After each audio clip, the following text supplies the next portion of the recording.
lipat apartment. Meron tayong pinaglipatan dyan at pinagservisan sa Pakot Pasakay dyan sa Dakila lang. Yan, sa mga naghahanap ng apartment dyan sa Dakila, baka magustuhan nyo to. Ayan, tingnan natin. At saka syempre maraming salamat sa mga naging client natin sa Pakot Pasakay at saka BJam Lights and Sounds.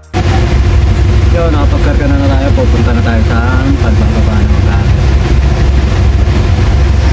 Medyo mabilis pero maraming maliliit na gamit. Kaya ayan na sila ma'am, sila sa yun, baka may papakot na dyan.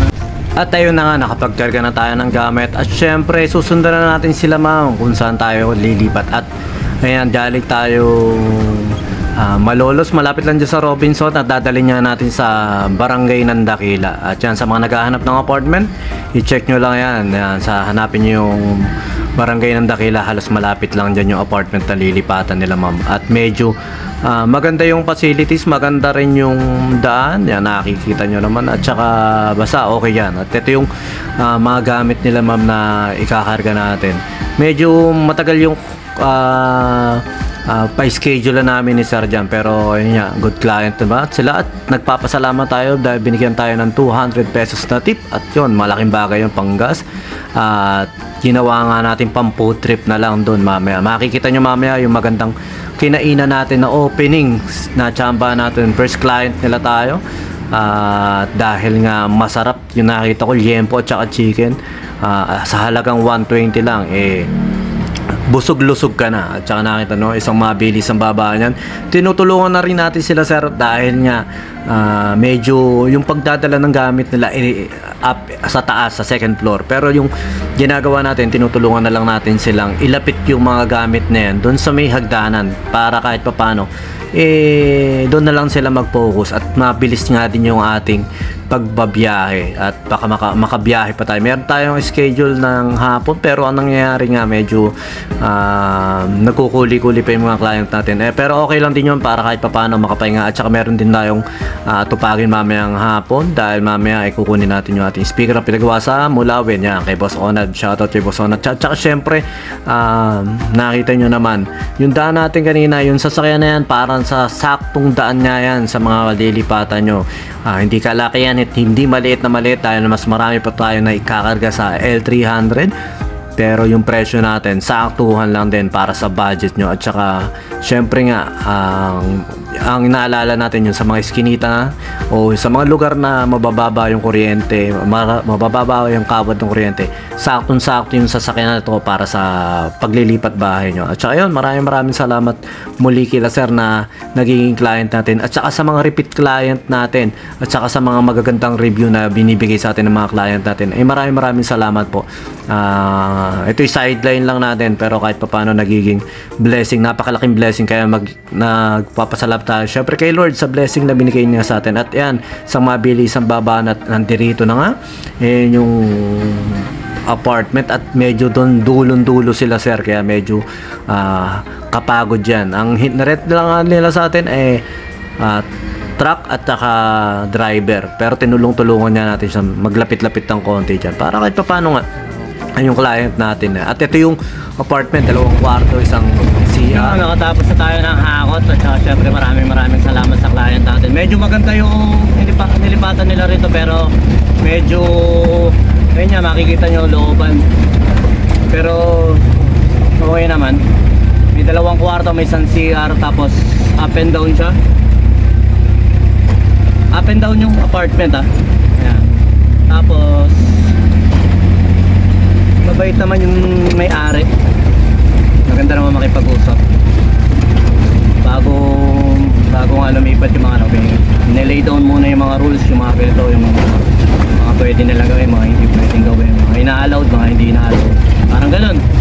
At syempre salamat sa tip, binigyan tayo ng 200 pesos na tip. Malaking bagay sa atin yung panggas na rin natin.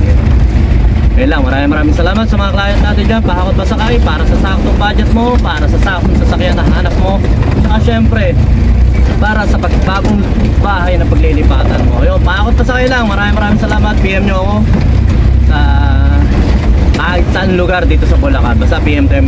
Pag-usapan natin, baka matulungan po namin kayo. Salamat po. At eto na nga, pagkatapos natin humakot, syempre, naghanap tayo ng puputripan. May sakto mag-opening lang, pinaka-opening lang. At ngayon pa lang sila nagluluto.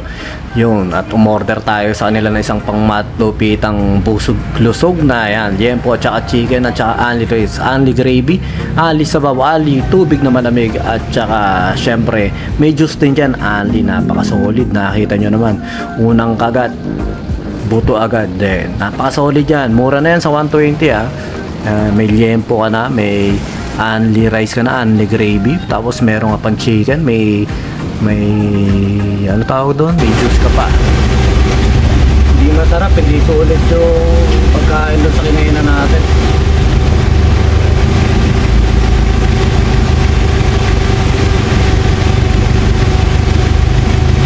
Binaho ko yung sobra. Sayang. Kaya panalo 120 lang. May chicken ka na, may yempo ka pa, tapos only gravy, only soup, only juice, tapos ano pa, only rice. Yan, sulit to na. Bago yung ako yung kauna-unahan nilang customer ngayon. Bubukas lang nila. At yun, na-traffic nga tayo, pero nagpapasalamat tayo sa mga client natin at sa mga magiging client natin. At dumaan pa sa bahay si Joms. Shoutout kay Joms, maraming salamat. B-Jam Lights and Sounds. Yun mga boss, baka may mga upcoming events kayo na parating dyan gaya ng binyag, kasal, debut, at kahit anong okasyon na kailangan nyo ng banda, acoustic band, full band, sequencer, meron po kami at kaya po namin kayong matulungan sa mga paghahanap nyo sa mga pangailangan nyo sa inyong okasyon. At ayun, maraming salamat sa mga tropa natin syempre na nagsishare, nagla-like at nagsusubscribe sa atin sa ating YouTube channel. At saka maraming salamat syempre sa mga boss natin na patuloy na nag-hire sa atin. Maraming salamat po ulit. Yon, lipat apartment, kailangan mo ba ng saktong sasakyan para sa saktong budget mo, para sa paglilipat ng gamit mo sa bagong apartment mo? Syempre, ayun, PM lang po kayo sa amin sa Pahakot Pasakay. Pag-usapan po natin, meron po tayong pina-avail, pinarerentahan na sasakyan at driver lang, at pwede rin po tayong, meron din po tayong mga helper na pwedeng tumulong sa atin sa paglilipat na ating mga gamit. At saka yun, maraming salamat din sa mga client din natin na nag-a-avail sa B-Jam Lights and Sounds. Maraming salamat, at maraming salamat din po sa mga tropa natin at mga client natin na nag-like, nag-share, nagpa-follow, nagko-comment at nag-subscribe syempre sa Pahakot Pasakay at saka B-Jam Lights and Sounds. Maraming salamat po. God bless.